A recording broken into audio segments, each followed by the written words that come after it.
Hello everyone, and in this simple video I'm gonna show you how to add the voiceover to your video in CapCut apps.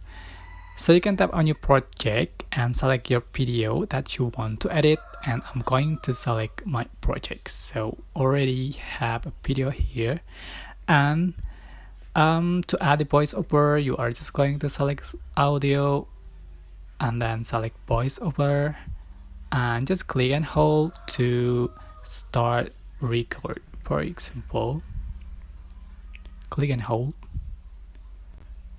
Hi, it's a giant doll that can walk and he's looking for money. Just click check mark, and if you want to change, you can select back. You can add a voice effect to your voice.